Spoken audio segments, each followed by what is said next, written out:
Olá, você está assistindo o programa Novo Mundo Convida. Entretenimento editorial relacionado à saúde mental, dependências, transtornos, síndromes e uma série de assuntos muito bem encaixados dentro do nosso interesse, que é qualidade de vida e uma melhor perspectiva de saúde emocional para todas as pessoas que são parentes, pessoas conhecidas e nossos pacientes. Este programa tem como finalidade levar informação qualificada com referências, com profissionais que aqui vêm a essa bancada especializados, profissionais que sabem do que estão tratando, do que estão falando. E no programa de hoje, eu tenho a grata satisfação de receber um médico psiquiatra que eu admiro muito, Dr. André Negrão, médico psiquiatra que eu admiro muito, além dele ser da USP, uma referência que eu há muito tempo acompanho o trabalho dele, também assistente do Instituto Perdizes. Vamos falar sobre tudo isso e também ele vai contar para a gente algumas outras opções de tratamento, de métodos que utilizamos para os nossos pacientes. Fique com a gente, programa Novo Mundo Convida começa já.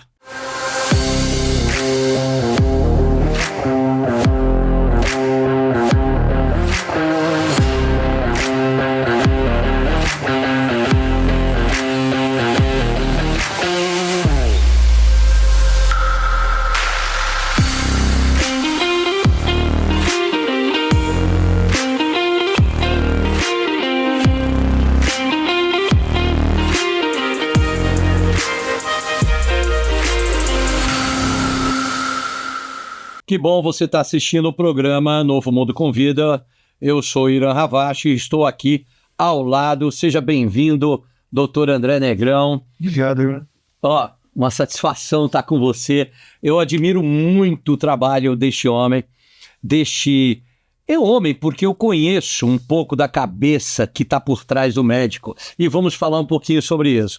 Mas o que eu mais gosto deste médico psiquiatra é que me parece, sempre que eu converso com você, doutor André, me parece que você está uns 10 anos na frente, uns 15 anos. Eu tenho essa impressão, ele não está aqui, ele deixou uma parte dele e a cabeça dele está lá na frente. Eu estou dizendo isso por conta da quantidade de estudo, de pesquisa que outros colegas também fazem. Claro. Você não é uma exclusividade deste médico aqui do meu lado, mas ele vai poder contar um pouco para a gente o que está rolando. Para vocês terem uma ideia, eu estava nos bastidores conversando antes de começar a gravação do programa e eu falei sobre tipos de estudos que estão acontecendo no Brasil hoje. Ele me falou que no estado do Rio Grande do Norte já tem um estudo avançado para medicamentos inalados para melhorar a depressão e por aí vai. É disso que a gente vai conversar. Seja bem-vindo, doutor André. É uma honra ser o quanto que você teve que cancelar para estar aqui na bancada. E eu gostaria que primeiro você explicasse para o pessoal que está em casa o que é o Instituto Perdizes, que fica no bairro de Perdizes, em São Paulo, e que é um prédio novo ligado ao Hospital das Clínicas e que fala sobre, são 6 andares, coisa bacana, sobre álcool e drogas, tem tratamento, tem ambulatório. Falar disso, conta pra gente primeiro o que é o Instituto Perdizes. Bom, antes de tudo, agradecer você pelo convite, né? É uma amizade longa que a gente tem também, né? De respeito profissional. E a iniciativa também, né? Do Novo Mundo, assim, dando esse veículo, né? Para os especialistas de várias áreas se exporem e entrar em contato com o público que habitualmente a gente não tem contato. Então, vamos lá. O Instituto Perdizes é uma unidade dentro do Hospital das Clínicas e acho que é importante as pessoas saberem, né? A gente fala também de saúde mental aqui, mas quase que metade ou mais dos problemas de saúde mental são ligados a álcool e drogas, né? Então, existe um Instituto de Psiquiatria dentro do Hospital das Clínicas, porém, dada esse dado, né, que boa parte... A demanda grande, né? Essa demanda é muito grande. Então, o Estado de São Paulo, a autarquia do Hospital das Clínicas, montou, isso foi obra muito pessoal do professor Arthur Guerra, montou esse instituto. Então, são 6 andares, atualmente a gente tem 4 enfermarias, né, 2 enfermarias só de homens, 2 enfermarias só de mulheres, agudos e pós-crise aguda. E talvez o diferencial que a gente tem lá são os ambulatórios de especialidades, né? Isso é uma coisa muito nova, porque se você pensar que álcool e drogas, a gente fala álcool e drogas, e as drogas são muitas, e cada uma com sua particularidade, e as pessoas também que... É um cardápio grande, né? É um cardápio grande, né? Isso, esse é um cardápio grande. Botar uma salinha no Instituto Perdizes para cada substância, para cada... Um pouco assim mesmo, né? Então, isso é único no Brasil, eu diria. Então, a gente tem uma unidade de tratamento para opioides, por exemplo, né? A coisa está pegando no Brasil, está chegando, está muito grave lá nos Estados Unidos, mas agora já está chegando. A gente já tem casos de uso de fentanil, e isso é de uma especialização única, né? Tem aspectos farmacológicos dos opioides que nem o médico, nem o psiquiatra até com formação em álcool e drogas, que é o caso da gente, estava preparado, é uma coisa nova. Então a gente, quer dizer, se você falar de inovação, é um instituto que dá assistência, faz pesquisa, e também tem um aspecto de inovação. Então a USP tem essa, acho que muitas faculdades, mas a USP à frente tem essa. Então a gente vai atender e vai estudar ao mesmo tempo. A gente vai atender e vai tirar referências. Como é que funciona isso? Porque você participa de muitos estudos, e a gente vai falar isso ao longo da entrevista.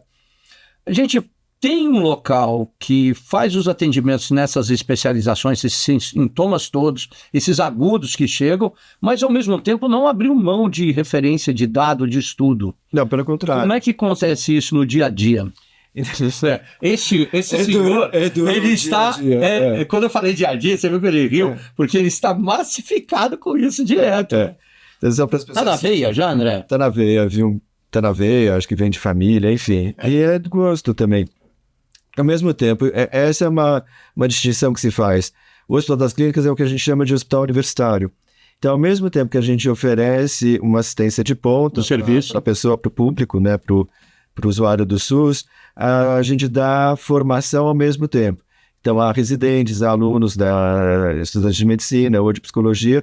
Então, você atende o cliente, ou eles atendem, e junto com eles você vai ensinando também, desde uma propriedade no atendimento, no cuidado com a pessoa, até aspectos de ordem específica. Olha, a dose de conversão de fentanil para morfina é tal, tantos miligramas, é isso que você tem que fazer.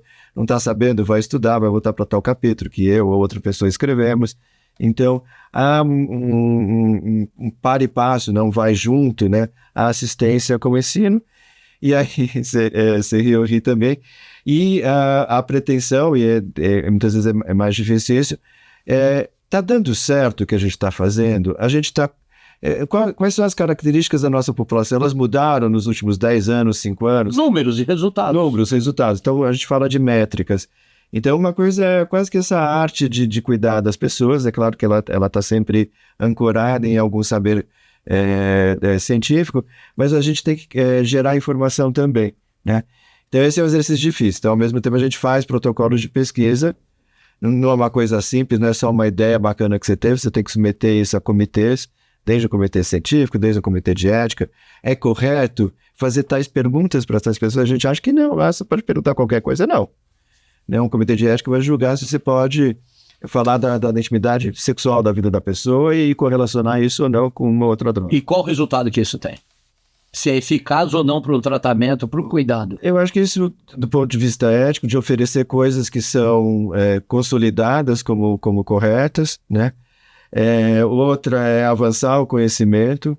Outra, eu tenho a impressão que é fazer um diálogo maior com quem vem receber assistência, seja a pessoa que tem um problema com álcool e drogas, seja o familiar, e essa equipe de atuação.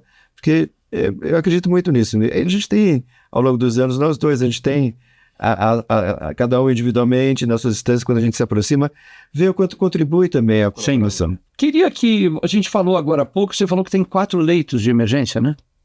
Isso. Então, se chegar lá, 4 leitos... Não tem emergência, isso tem que ficar bem claro. Não é pronto-socorro. Então, as pessoas de assistência, né? Elas podem procurar um pronto-socorro do SUS e, olha, a coisa está séria, aí esse pronto-socorro, por exemplo, o pronto-socorro da Lapa, que é da região aqui oeste de São Paulo, ele entra em contato com o IPER, tem vaga? Tem. A gente está com tal situação. Então, há uma articulação muito grande, não é só um lugar de encaminhamento. É o RAPS, né? É a articulação. Que é a rede de assistência psicossocial. Isso. E aí o que acontece? Precisaríamos, como um prédio, como a unidade de Perdizes, que é o Instituto Perdizes do HC, precisaríamos um desse em cada capital. Ou 2 em São Paulo pelo tamanho populacional. Porque tanto que saiu do IPQ, que eu lembrava onde ficava, no térreo do lado direito, né? Eu frequentei bastante. E saiu e a demanda foi grande, precisou de um prédio só. Sim. E aí eu fico pensando, se eu tenho várias unidades dessa de atendimento, eu preciso de profissionais minimamente qualificados. O senhor é um professor e supervisiona mestrados, supervisiona alguns trabalhos. Sim, é verdade. Eu queria que você comentasse, porque tem outra rede que não está no RAPS, que é a rede particular, que atende essa sobra, né? Muitas vezes de forma muito inadequada. Como é que você vê hoje a formação e a importância do profissional de saúde mental para essa loucura que está acontecendo de substância, para essa loucura que está invadindo, que qualquer coisa que me desagrade, eu tenho que colocar um comprimido para dentro. Eu não consegui dormir em 5 minutos, eu tenho que colocar 2 comprimidos. Gostosinhos. Me conta isso. Tá. O médico está preparado? O psicólogo está preparado? O Irã está fazendo uma conversa boa, que é bastante abrangente, que isso, invariavelmente, é a conversa quando a gente fala de álcool e drogas, né? Ela pervade, ela é da assistência social, ela é da psicologia, ela é da área criminal, ela é da área médica, né? Então, mas às vezes a gente pode abrir muito o leque. Você está feliz com a situação atual ou está assustado? Então, vamos no leque, assim, o leque, eu acho que assim, tem um tema aí que você está falando que é a formação. Sem dúvida. Então, quão bem ou mal formadas as pessoas estão. Então, eu diria que mal formadas, né? Mas isso é uma crítica ao sistema educacional e cultural do país. De novo, eu vou falar do Instituto Perdizes, quer dizer, talvez não tenha falado com tanta clareza. Lá foram criados ambulatórios específicos, então tem gente que só trabalha com pessoas que têm problemas com sedativos, né?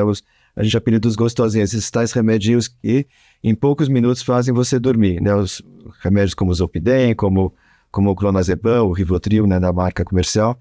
Então a gente tem um ambulatório, por exemplo, eu coordeno esse de sedativos. Então, o psicólogo, o terapeuta ocupacional, até a parte da secretaria já está preparada para receber esse tipo de população, que é muito distinta, por exemplo, de população usuária de cocaína, de área livre, que está usando crack, cocaína, que é distinta da população que usa opioides. A gente tem um ambulatório de LGBTQ+, quer dizer, questões de drogas, daí entra muito chemsex. Tem uma outra particularidade. Então, se a gente começar a tratar de uma maneira ruim, que seria uma maneira preconceituosa ou estigmatizante, todo mundo é igual, tudo é ruim, ou tudo não deveria, a gente não vai cuidar bem das pessoas. E a gente não vai treinar bem as pessoas também. Então, os ambulatórios, as pessoas são treinadas especificamente para isso, para melhorar, otimizar o tratamento. Temos muito caminho pela frente. Temos muito caminho pela frente. E é sobre isso que a gente vai falar no próximo bloco, inclusive sobre estigmas. Por favor, continue com a gente aqui no programa Novo Mundo Convida. A gente volta daqui a pouco com a entrevista com o Dr. André Negrão.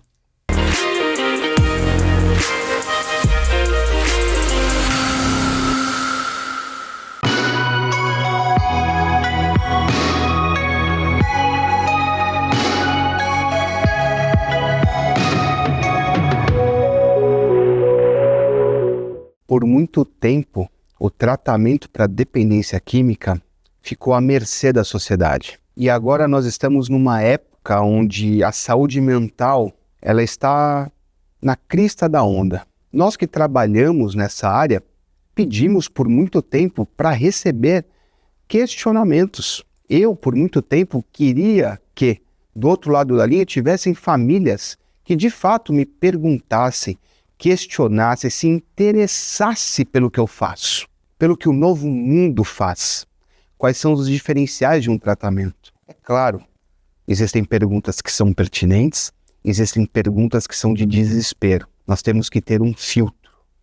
O nosso papel enquanto profissional é dar o direcionamento para essa família, cuidar dela. Hoje existem diversas ferramentas de pesquisa, diversos programas de streaming, e elas querem debater isso conosco. Tem que ter serenidade, tem que ter paz, tem que ter conduta e ética profissional. Precisamos lembrar que muitas vezes essa família está desfalecida, intoxicada pelo uso de substâncias do seu ente querido. E o nosso papel é fazer um realinhamento, uma reestruturação, equalizar todos os quadros possíveis. É difícil, não é do dia para a noite, muitas vezes não é nem duradouro esse serviço, esse atendimento. Por isso que vira e mexe, nós de manhã falamos com o pai, à tarde com a mãe, no final do dia com a esposa, da mesma família, daquele paciente. O paciente está bem, o paciente está em atendimento, o paciente está se confortando com a vida em recuperação, mas a família ainda está num sistema de dependência da doença daquele indivíduo. Levar a informação, fazer questionamentos para o pai, para a mãe, para a avó, para a esposa, para o familiar envolvido no tratamento daquele indivíduo, da mesma família, no mesmo dia, de formas repetidas, é importantíssimo para um profissional qualificado e que quer extrair o melhor da família no qual ele está atendendo. Ali você cria uma assertividade, um treino à escuta, que não é mais falar do uso da droga. Muitas vezes é rever um histórico sobre aquele uso. Mas ali são estratégias de recuperação, estratégias de intervenção. E quanto mais você puder repetir aquilo, treinar a família de uma forma acadêmica, inclusive, de uma forma escolar, de uma forma didática, isso traz qualidade, isso traz refinamento para quando vir a adversidade, eles não serem traídos por uma falsa manipulação que a doença ainda aplica sobre o indivíduo em tratamento e a família que foi acometida também em conjunto.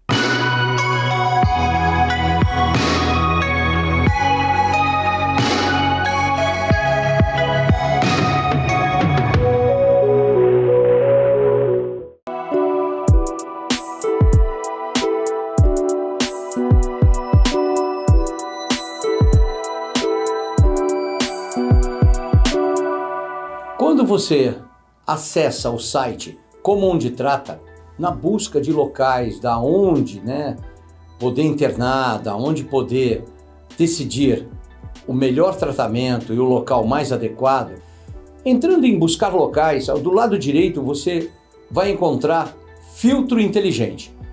E tem várias opções, desde modelo de tratamento, que tipo de hotelaria que você prefere, se é quarto individual, duplo, a abordagem que você procura, faixa de preço, tudo isso vai facilitar na sua escolha adequada dentro do seu padrão, dentro daquilo que foi destinado para cuidar e tratar de uma pessoa que você ama muito, que é o seu parente que precisa de ajuda para a recuperação.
Olá, você está assistindo o programa Novo Mundo Convida.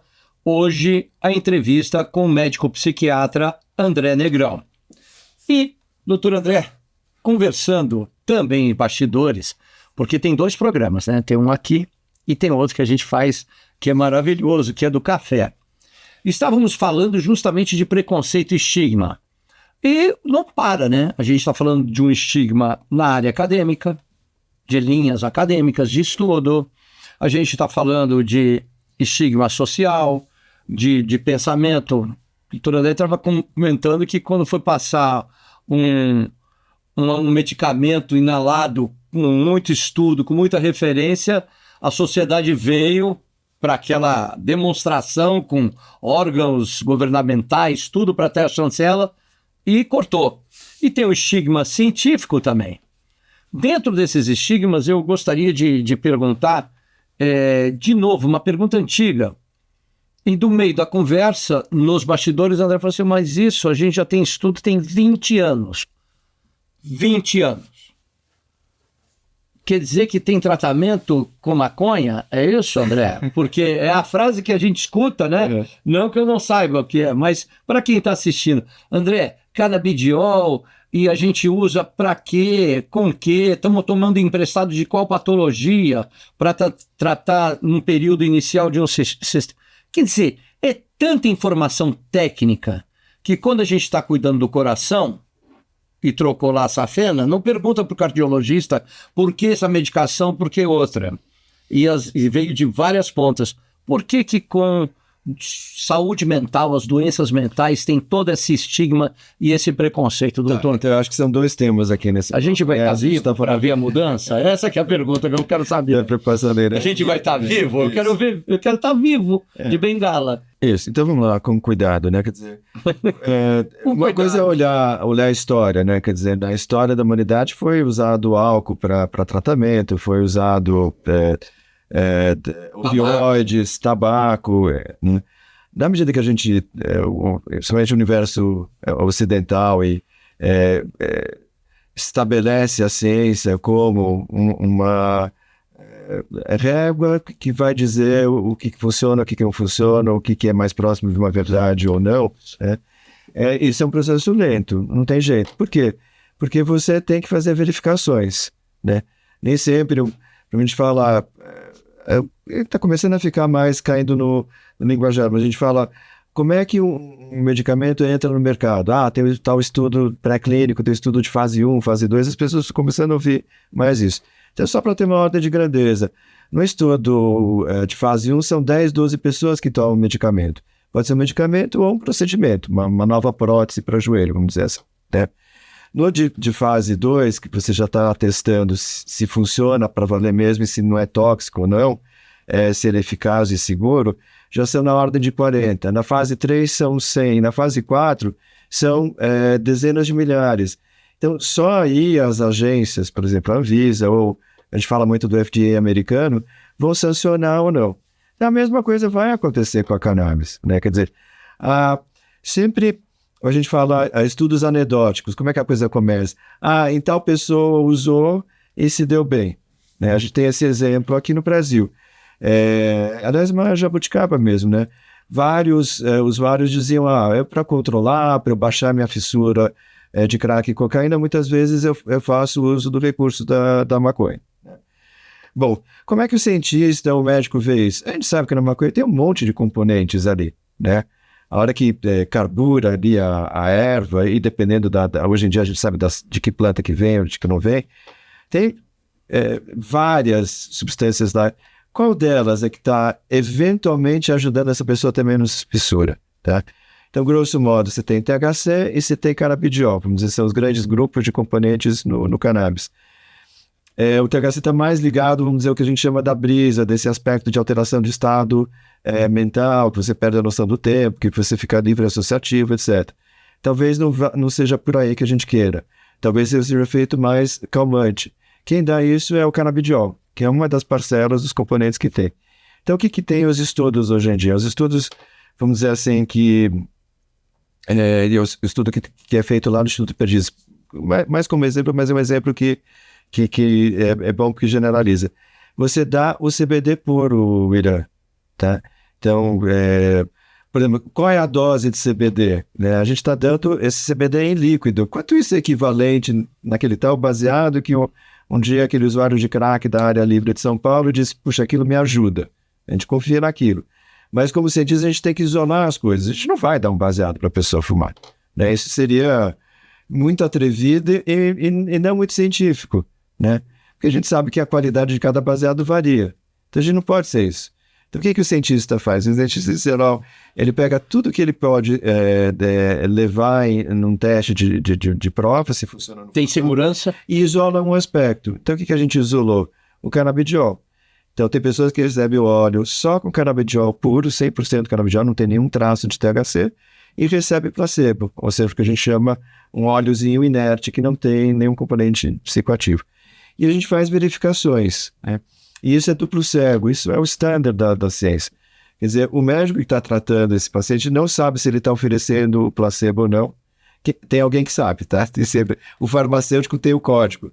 Então, depois que o estudo termina, a gente abre o código para ver quem recebeu, não quem recebeu. A gente faz um teste estatístico, não precisa entrar em detalhe nisso, e a gente faz uma verificação. Funcionou ou não funcionou depois de 3 meses? O que é funcionar? A gente fala desfecho, né? Essa pessoa acabou usando menos crack, usou menos cocaína. Não só os desfechos com relação ao uso. Ela sociabilizou mais, ela foi mais à igreja, ela mudou as atitudes, voltou a visitar a família e daí por diante. Tá? Então tem alguns resultados já no Brasil saindo, né, da estudos feitos na Universidade de Brasília, mostrando algum efeito do CBD puro sobre a recuperação de pessoas com crack.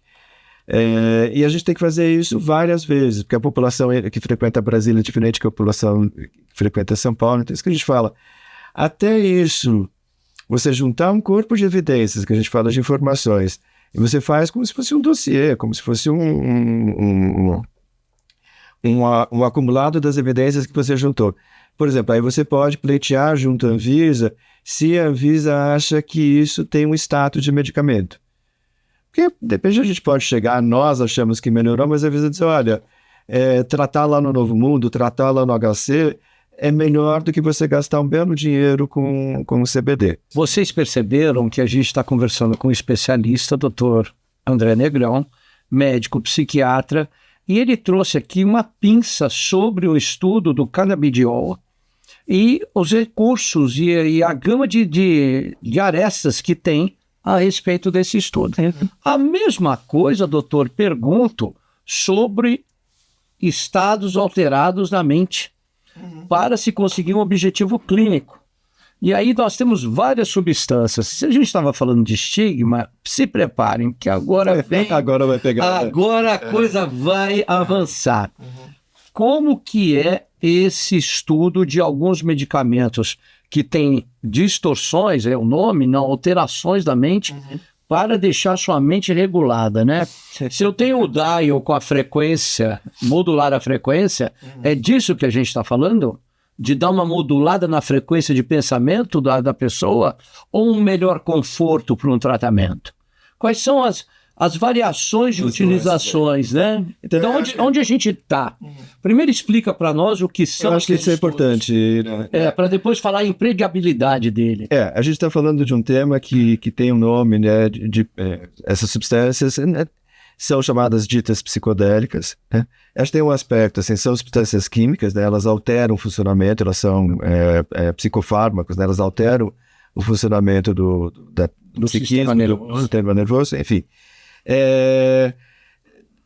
Não diferente dos medicamentos que a gente usa em psiquiatria ou das drogas de abuso que a gente vê em todo lugar, na rua ou chegando no consultório. Enfim, qual que é uma distinção aqui? Acho que é um cuidado também de falar. Primeiro, tudo é preliminar. Então, toda aquela história que eu estava falando do canabidiol, vem um estudo anedótico, a gente ouve falar, depois isso... Bom, a gente tem que isolar o componente, aí isolado o componente tem que calcular a dose do componente, fazer duplo cego, então... Isso está muito preliminar para psicodélicos. A gente comentava, né, Irã, que dentro do âmbito da saúde mental, da psicologia, da psiquiatria, da assistência social, os problemas de álcool e drogas são aquela prima ou primo distante e pobre. Maravilhoso. Criança, vou falar, gente, é o seguinte, dentro do estudo, a cocaína, as drogas estão lá longe, tem o álcool antes, tem outras substâncias A saúde mental tem a depressão antes, tem a esquizofrenia, etc. Tem várias doenças muito mais impactantes antes. Isso, então o que eu estava dizendo é o seguinte, antes de chegar... Distante, é maravilhoso. Antes de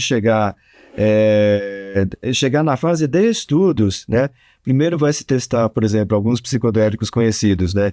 Como DMT, né? Dimetiltriptamina, que era o que a gente estava comentando, que tem sido feito na Universidade Federal do Rio Grande do Norte.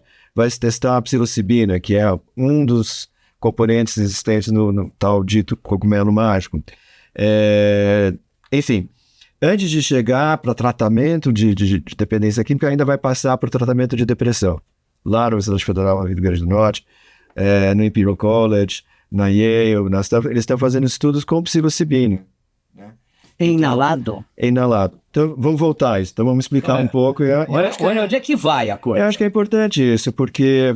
É algo não conhecido, doutor. Tem que falar Então, assim. o DMT é um componente que existe na ayahuasca, né? Na decocção que a gente chama ayahuasca. São duas plantas que são justapostas, fervidas ali, ou dado um tratamento para elas. E você tem... O mais importante ali é o que a gente chama de DMT. Qual que é o problema? Se eu como DMT, se eu ingiro pela boca, ele é destruído pelas enzimas que estão no meu intestino. Então, uma das plantas fornece um bloqueador de enzima de tal maneira que esse DMT não é digerido por dentro do meu estômago e ele pode ser absorvido. Olha que fascinante, enfim, um breve parênteses. Organismo de conhecimento, organismo e também de conhecimento da flora e do xamanismo. Enfim, começa a ficar meio complicado pensar nisso, né? Então, o que esse pessoal do Rio Grande do Norte fez, da Universidade Federal? Tem muita coisa aí. Vamos isolar um dos componentes. A gente só quer trabalhar com DMT. Então, de novo, é aquele cientista. Tá? Eu não vou trabalhar com uma decocção. Eu vou purificar. Eu vou pegar da planta, purificar. Eu quero 100%. Eu quero separar tudo que é impureza do que pode atrapalhar, né? Como não dá para ingerir, mas dá para inalar, né? Porque uma coisa entra pelo pulmão e o pulmão não tem as tais enzimas que tem no intestino. Então, o DMT consegue entrar na corrente sanguínea. É fascinante. É fascinante. É fascinante. Então, vamos pegar um voo para Rio Grande do Norte agora. Então, eles fizeram, ele apelidou, né, o Draulio, o pesquisador responsável, de um vulcão, né? Para a pessoa conseguir ir lá. Então, ele teve que desenvolver tecnologia para isso, ele está inovando. Mas, enfim, só para a gente... Inala e aquilo faz o efeito por 10 a 20 minutos, tá? Então, vamos falar do efeito já, mas vamos falar do estigma. Então, isso está sendo para a depressão. Por exemplo, as pessoas precisam saber, tem uma limitação no tratamento de depressão em uma situação muito dramática, que é a ideação suicida. E os medicamentos convencionais, ou mesmo as abordagens que a gente fala psicológicas ou psicossociais, elas ficam aquém de resolver essa urgência da ideação suicida. Esse impulso para a morte. Com os medicamentos você consegue fazer isso depois de 2 semanas. O que você faz com essa pessoa nessas 2 semanas? Tranca num quarto. Deixar a gente, a família ficar vigiando, etc. Mas isso já é um desgaste para a pessoa que se vê vigiada, enfim. Os ditos psicodélicos, a psilocibina, o DMT mesmo, ele já tem tido estudos preliminares. Pelo amor de Deus, pessoal, isso não é sancionado, isso não vai ser encontrado na farmácia hoje, nem amanhã, nem ano que vem, tá? Tira da ideação suicida em menos de 24 horas ou de 24 a 48 horas. Então, é um avanço no cuidado, né? É um avanço, vamos dizer, tecnológico, mas assim, com vistas a um benefício para a pessoa, para a família, para a sociedade como um todo. Então, mas isso, voltando, os psicodélicos vão ser estudados para a depressão primeiro. Depois de alguns vai lá anos, na prima distante. Vai em graus da família, de proximidade, de quem é que manda na família, vamos dizer assim. Bom, estamos aqui com o Dr. André Negrão e o estudo é muito avançado, porque ele só contou um caso do Dr. Draulio, que é um médico pesquisador da Universidade Federal do Estado do Rio Grande do Norte. Aí tem o resto do Brasil, América do Sul, Europa, e aí vai. O mundo está galopante agora com toda essa tecnologia. E é sobre esse mundo louco, galopante, que eu vou perguntar algumas coisas, não só para o médico, mas para o André, a pessoa do André, sobre a situação que nós estamos vivendo hoje. Mas isso é daqui a pouco. Fica com a gente no programa Novo Mundo Convida. A gente volta já.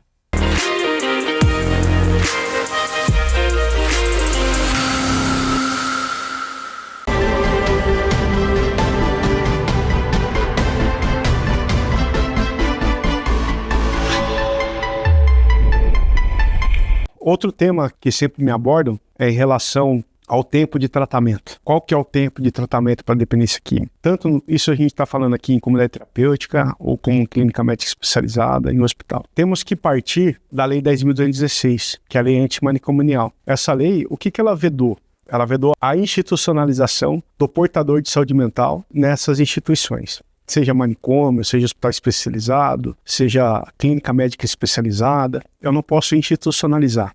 O que não se confunde com a proibição de internação. O que é uma institucionalização? É quando eu mantenho aquele paciente, aquela pessoa, em um ambiente médico, controlado, por muito tempo, sem a perspectiva de ressocialização social, sem a perspectiva dela sair daquele ambiente. Era o que acontecia lá atrás com os manicômios, é o que a lei veio para proibir no Brasil, e de maneira corretíssima. Tanto é que hoje a gente tem o Estatuto da Deficiência também, que traz muitas balizas em relação a isso, mas a Lei 10.216 ela é fundamental para a saúde mental. Todo o tratamento, seja de saúde mental ou dependência química, ele tem que mirar a reinserção daquela pessoa na sociedade. Aquele momento ali de crise, de abstinência grave, que ela precisa de um acolhimento, que ela precisa de uma intervenção, então aquilo ali é transitório, porque ela tem que ser preparada sempre para fora, nunca para ficar aqui dentro. E isso é uma crítica também que eu venho levantando no modelo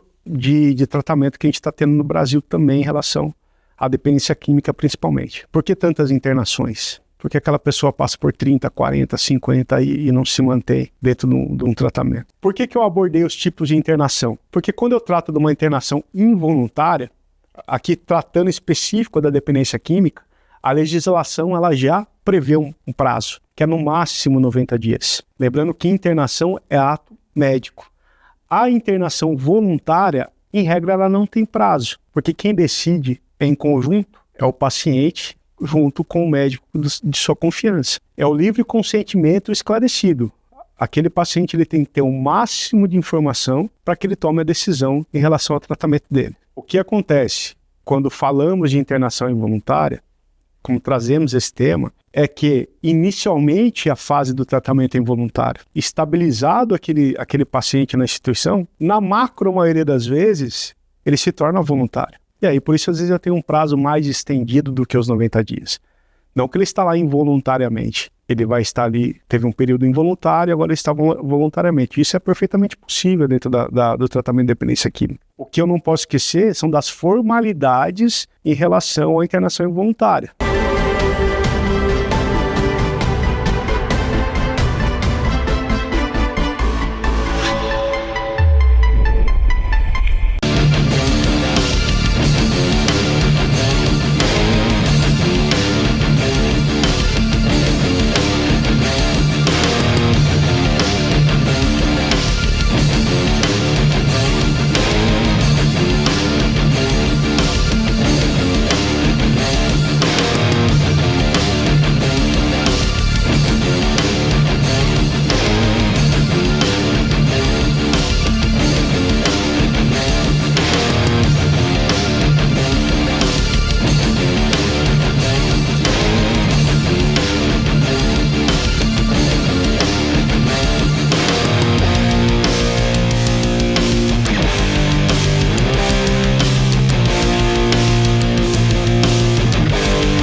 Praticar jiu-jitsu é benéfico para a saúde física e mental, proporcionando bem-estar e uma mudança positiva na vida daqueles que praticam esse esporte.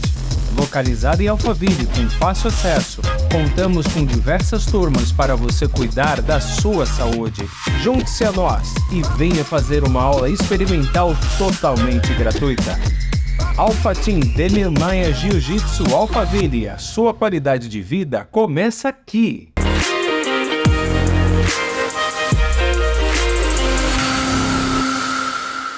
Programa Novo Mundo Convida voltou aqui com a entrevista maravilhosa com o Dr. André Negrão, médico psiquiatra.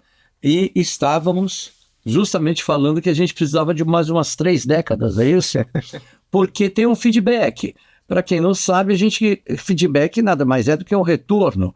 Eu preciso saber o retorno daquilo que a gente está discutindo no programa, daquilo que a gente está pesquisando nesta Universidade do Rio Grande do Norte, na USP, no Instituto Perdizes de Tratamento e Pesquisa, e em diversos outros lugares.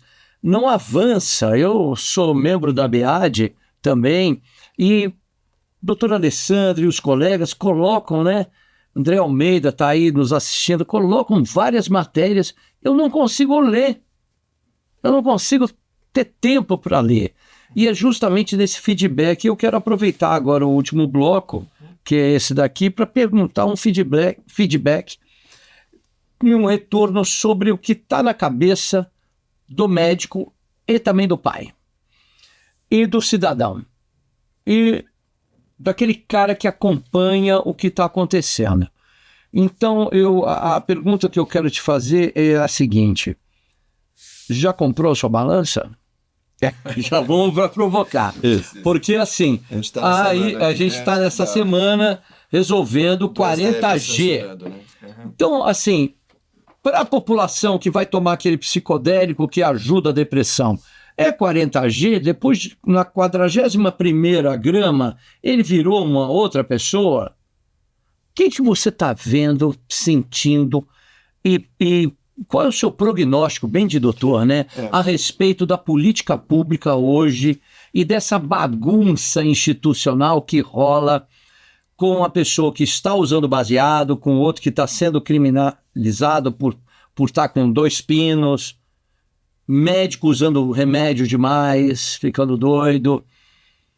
Que bagunça é essa, doutor? Põe para fora, põe para fora. Eu falo da balança, porque todo mundo está se referindo à determinação do sistema do Supremo Tribunal Federal a respeito de 40G. Você é um usuário, não pode entrar no Código Penal criminal e você vai para um outro código institucional. Você, com 41, você é. Que doideira isso.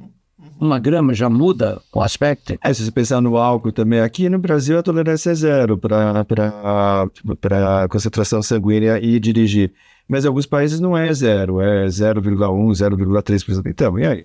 18 anos você não pode comprar e tomar bebida alcoólica no bar.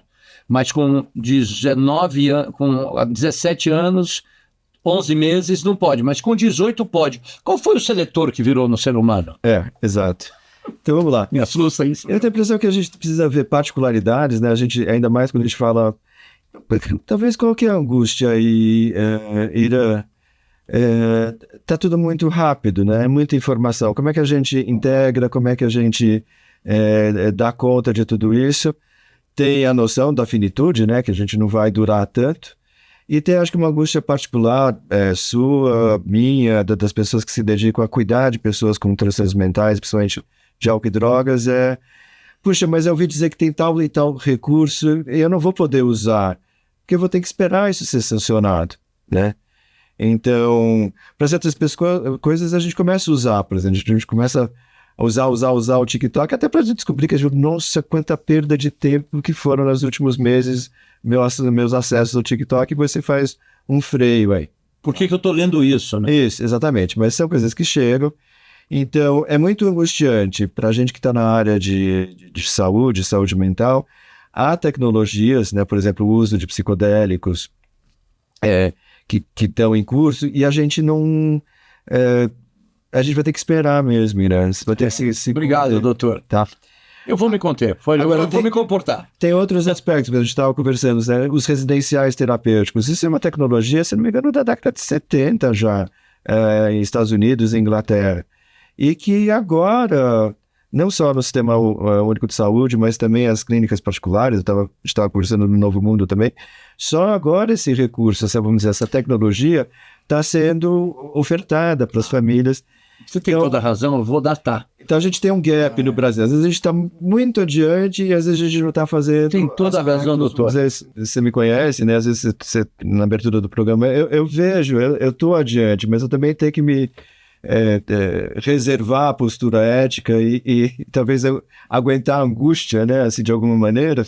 Eu não posso me adiantar aqui, porque se a gente faz errado, dá ruim. Vou dar um exemplo, por exemplo. Também é dessa semana esses problemas com ketamina, né? Tem uma tal seita lá na região norte do país que usou ketamina, tem o tal autor americano do Friends que morreu entre outras overdoses de ketamina. Doutor André, mas parece que isso é um tratamento também. Meus alunos de pós-graduação aqui na USP estão fazendo averiguações, são revisões bibliográficas. Será que a ketamina é boa mesmo? Tem infusões de ketamina. E tem infusões acontecendo. Sim. Então, puxa, mas a ketamina para dependência química, a coisa já começa a ficar um pouco mais controversa. Da prima distante. Da prima distante. Ela é bem estabelecida, ou pelo menos já é quadros depressivos para quadros depressivos, principalmente com ideação suicida e depressões que não responderam às medicações convencionais. Eu tenho uma paciente que hoje ela está internada por outros motivos de uso abusivo, mas que ela iniciou um processo para até ter a conscientização voluntária do tratamento, doutor, com a infusão de ketamina observada por médico dentro do ambulatório no hospital, detalhado, registrado, e teve um efeito muito bom, muito depressiva, com ideações suicidas, teve uma evolução grande. E olha como são as coisas.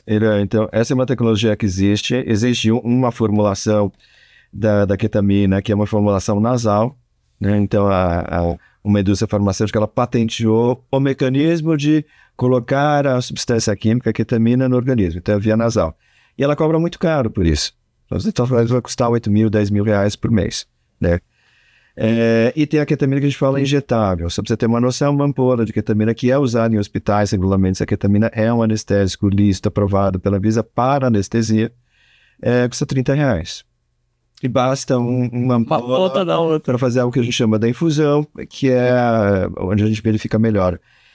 Mas o SUS não pode oferecer nem comprar a ketamina para a finalidade de tratamento de depressão, porque isso ainda não foi homologado pela Anvisa.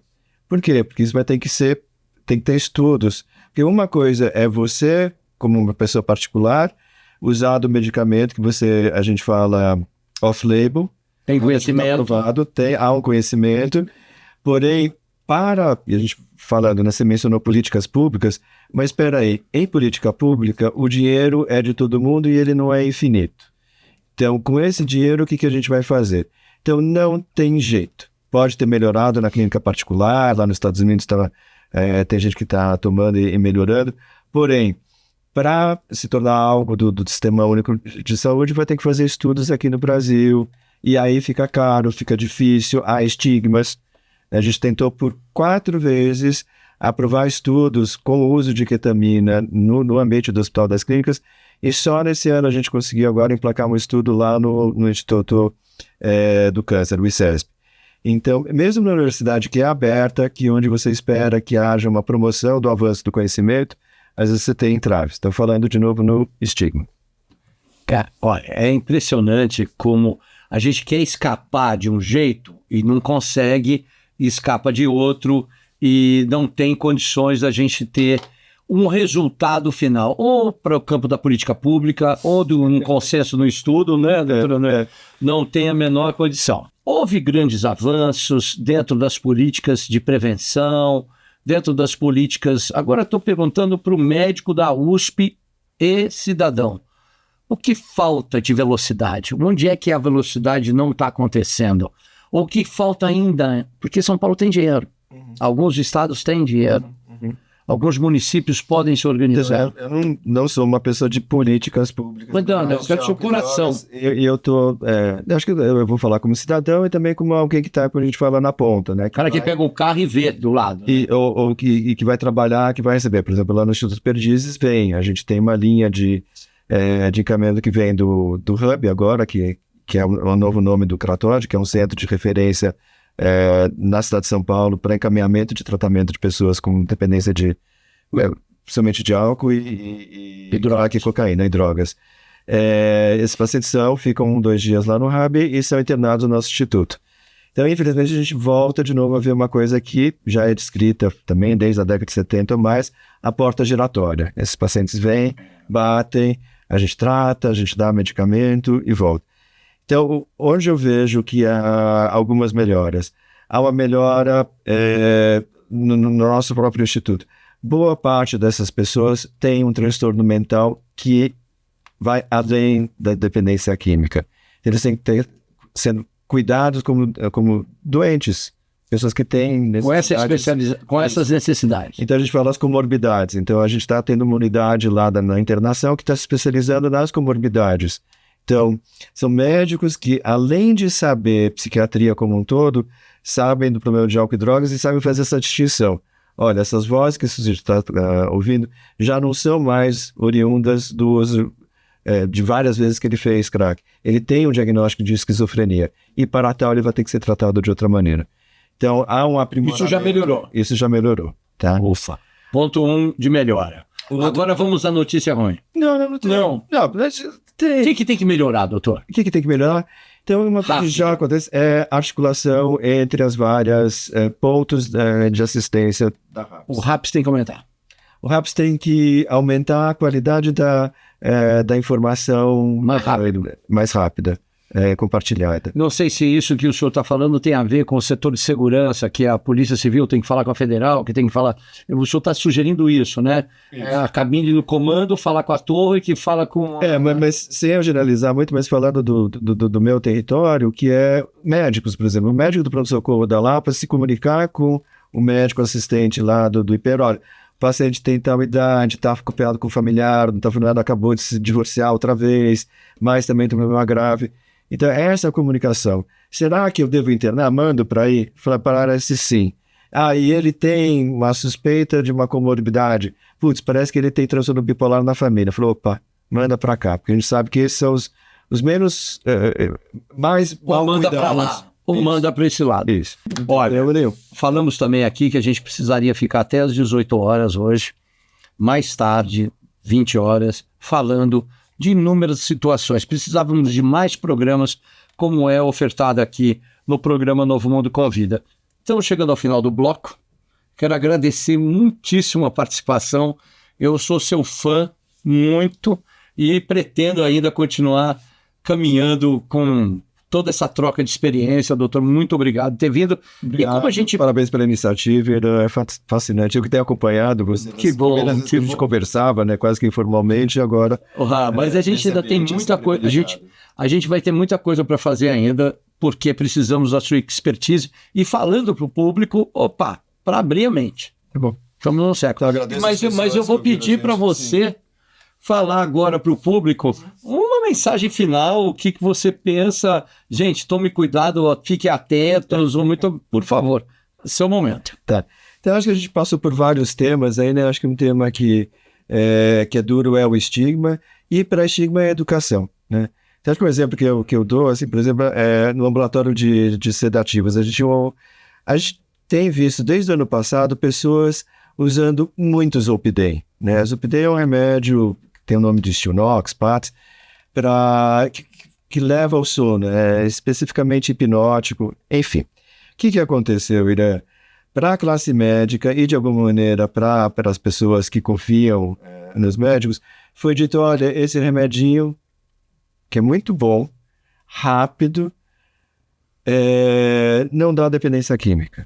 Essa foi a falácia.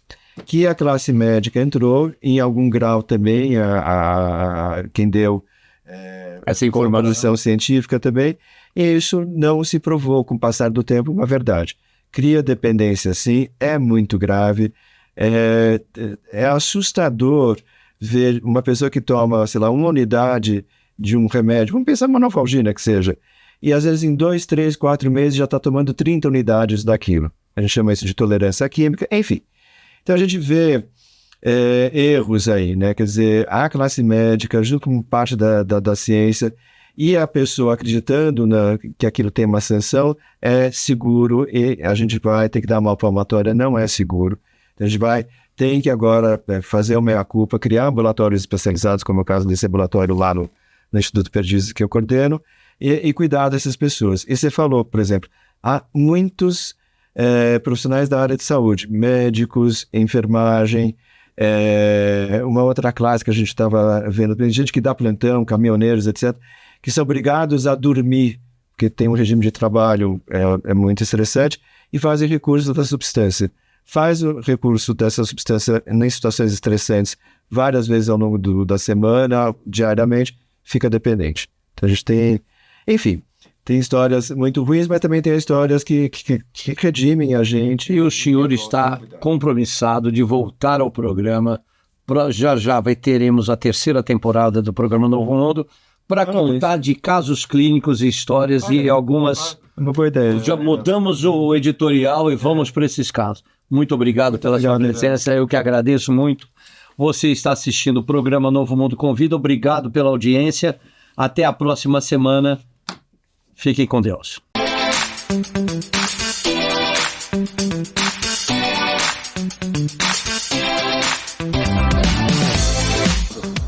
Olá, muito prazer.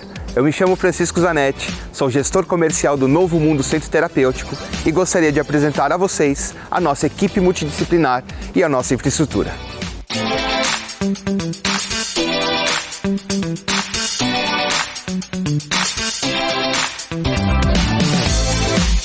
Eu sou Ana Lisboa, Master Coach de Vida e Carreira, consultora de RH e especialista em empregabilidade. Eu estou aqui para falar do Novo Mundo Centro Terapêutico. Aqui eu componho a equipe ajudando os nossos clientes a integrar a vida profissional à vida pessoal.